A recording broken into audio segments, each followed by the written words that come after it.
Hello guys. इस video में हम लोग बात करेंगे क्लास 10th और 12th के जो बच्चे प्राइवेट कैंडिडेट के तरीके इम्प्रूवमेंट का आपने फॉर्म फिल किया उसके बारे में। ज़्यादातर जो बच्चे 12th क्लास में होते हैं वही इम्प्रूवमेंट का फॉर्म फिल करते हैं, तो एक्चुअल में ये वीडियोस इम्प्रूवमेंट स्टूडेंट्स के लिए है। गाइस, अगर आपने इम्प्रूवमेंट का फॉर्म फिल किया है तो मैं आपसे रिक्वेस्ट करूंगा इस वीडियो को लास्ट तक देखो। इसमें बहुत सारे पॉइंट मैंने डिस्कस किए हैं जो कि आपको मिस नहीं करना चाहिए। सबसे पहले हम लोग बता दूं मैं आपको, अगर आप में से जो बच्चे इम्प्रूवमेंट का फॉर्म अभी नहीं फिल किए हो, जो 2020 में पास हो चुके थे एंड 2021 में आप चाहते हो इम्प्रूवमेंट करना अपने रिजल्ट्स को, तो आप अभी भी फॉर्म फिल कर सकते हो। सीबीएसई ने पोर्टल दोबारा ओपन किया है। इसमें आपको लेट फीस 2000 देना होता है, तो आप फॉर्म फिल कर सकते हो। अगर आपने इम्प्रूवमेंट का फॉर्म फिल कर लिया है और आपके जो कंफर्मेशन पेज है उसमें किसी भी तरह का एरर है या कोई मिस्टेक्स हो गया है, तो आप दोबारा से अपना करेक्शंस कर सकते हो। इसके लिए जो है डेट आपका 10 दिसंबर के बाद से खुल रहा है, तो आप उसके बाद से अपना जो है वो कर सकते हो, करेक्शंस कर सकते हो। अब मैं कुछ चीज़ों से के लिए आपको अवेयर कर दूं, जो चीज़ें लाइक एक तरह से आपको सावधान रहना चाहिए उस बात से। मुझे पता है आप लोग इम्प्रूवमेंट का फॉर्म फिल किए हो तो आप पढ़ाई बहुत अच्छे से कर रहे होगे, बट इसके साथ साथ कुछ चीज़ें मैं आपको बता दूं। लाइक जब कोई भी बच्चा इंप्रूवमेंट देता है, आपने अगर सारे सब्जेक्ट्स का इंप्रूवमेंट भरा है या एक सब्जेक्ट, किसी भी तरह से आपने इंप्रूवमेंट कैटेगरी में कोई भी तरह का फॉर्म फिल किया है, किसी भी सब्जेक्ट का, कितने भी सब्जेक्ट्स का, अगर आपको एक बार भी कंपार्टमेंट उसमें आ जाता है उस सब्जेक्ट्स में, फिर आप दोबारा ना इंप्रूवमेंट दे पाते हो ना उसका कंपार्टमेंट में क्लियर कर पाते हो, तो आपका जो पिछला वाला रिजल्ट होता है पास वाला, वही बस वैलिड रहता है। आप उसमें कंपार्टमेंट नहीं दे सकते एक बार अगर आपने इंप्रूवमेंट वाले में फेल हो गए या किसी भी तरीके से एक में कंपार्टमेंट आ गया।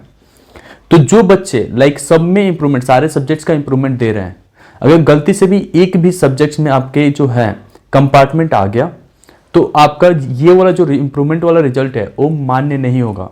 आपको फिर पिछले रिजल्ट्स के हिसाब से ही काम करना होगा, पिछला रिजल्ट ही केवल आपका वैलिड रहेगा, ठीक है। लेकिन जो बच्चे 3-4 सब्जेक्ट्स में अगर आपने इंप्रूवमेंट फिल किया है और आप गलती से एक सब्जेक्ट में कहीं कंपार्टमेंट आ गया, तो आपके जो है दोनों रिजल्ट्स का जो बेस्ट मार्क्स हैं उनको आप दिखा के अपना काम चला सकते हो। लाइक आपका वो दोनों रिजल्ट्स वैलिड रहेगा, आपको 2 रिजल्ट्स आपके पास रहेंगे कैरी करने के लिए, ठीक है। लेकिन जो बच्चे सारे सब्जेक्ट्स का फॉर्म फिल करते हैं उसमें लाइक अगर इंप्रूवमेंट वाला सारे सब्जेक्ट में आपने इंप्रूव कर लिया और अच्छा रिजल्ट्स है वो, तो आप उसे दिखा सकते हो या पिछले रिजल्ट्स को अपना दिखा सकते हो।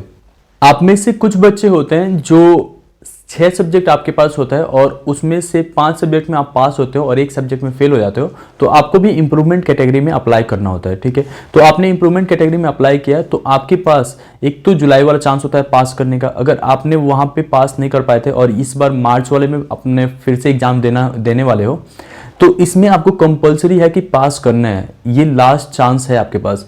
अगर आप इसमें पास नहीं करते हो तो इसके बाद से आपको कोई चांस नहीं मिलेगा उस मेन सब्जेक्ट में पास करने के दोबारा, ठीक है। तो आपके पास वो जो 5 सब्जेक्ट है, एक जो छट गया है आपका, मैथ्स हो या बायोलॉजी हो या केमिस्ट्री हो या फिजिक्स हो या जिस भी सब्जेक्ट में आपका कंपार्टमेंट आ गया है, तो वो जो है अब आपके रिजल्ट से बाहर हो जाएगा। आप बस वो जो 5 सब्जेक्ट में पास हो उसके हिसाब से आप किसी भी कॉलेज में एडमिशन ले सकते हो। बट अब एक और जानकारी आपको दे दूं कि आपके जो रिजल्ट है इंप्रूवमेंट का, वो आपके घर पे पोस्ट किया जाता है, ठीक है। तो जो आपने एड्रेस फिल किया होगा, तो होप सो कि आपने अपने घर का एड्रेस दिया जहां पे आपको रिजल्ट चाहिए सीबीएसई के द्वारा। पोस्टल एड्रेस अपना देते हैं, वहां कंफर्मेशन पेज में आपका पोस्टल एड्रेस होगा, ठीक है। इसके साथ साथ जो आपके सिलेबस हैं इस बार के लिए, तो पढ़ाई अच्छे से करने के लिए आपको सिलेबस पता होना चाहिए। सिलेबस आपका केवल 70% है। मैंने सिलेबस के ऊपर वीडियो बना रखा है, आपने वहां पे चैनल पे चेक कर सकते हो यहाँ पे, ठीक है। तो सिलेबस आपका 70% ही आ रहा है, एज जैसे कि रेगुलर वालों का है 70%, वैसे ही आपका सेम पेपर आपके लिए भी होगा।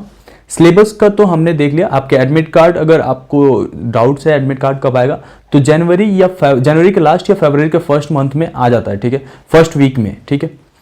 तो ये तो रहा आपके एडमिट कार्ड से रिलेटेड बातें। एंड रिजल्ट्स आपके मैंने बता दिया, रिपोर्ट कार्ड के तरीके होता है रिजल्ट्स, जितने सब्जेक्ट्स का आपने इंप्रूवमेंट फिल किया उसमें उतना ही सब्जेक्ट आपको दिखाया जाएगा।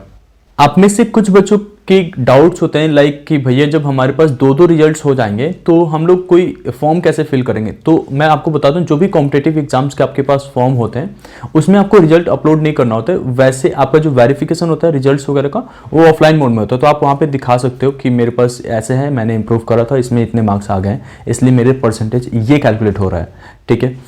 बट अगर आपने जैसे कि पूरे सब्जेक्ट में आप इंप्रूवमेंट देते हो, मैंने बता दिया, और आपके पास पहले से सब्जेक्ट था पूरे, तो अगर जिसमें बेस्ट है, लाइक इंप्रूवमेंट वाला अगर ज़्यादा मार्क्स है तो इंप्रूवमेंट वाला केवल दिखा सकते हो, या अगर आपके पास ये पुराना वाला बेस्ट है लाइक 2020 का, तो आप ये वाला जो है इंप्रूवमेंट एग्जाम से पहले वाला जो रिजल्ट है जो आपने मेन दिया था उसे दिखा सकते हो, कोई एक वैलिड रहेगा। ठीक है, आप ऐसा नहीं है कि इन दोनों को टैली करके जो बेस्ट है उसको यूज़ कर सकते हो। होप सो मैंने सारी बातें बता दिया, लेकिन बी अवेयर, मैं आपको बस इतना कहूंगा कि पढ़ाई अच्छे से करो, क्योंकि इंप्रूवमेंट का चांस ये लास्ट है आपके लिए। हर एक बच्चे को इंप्रूवमेंट एक ही बार देने का मौका मिलता है सीबीएसई की तरफ से।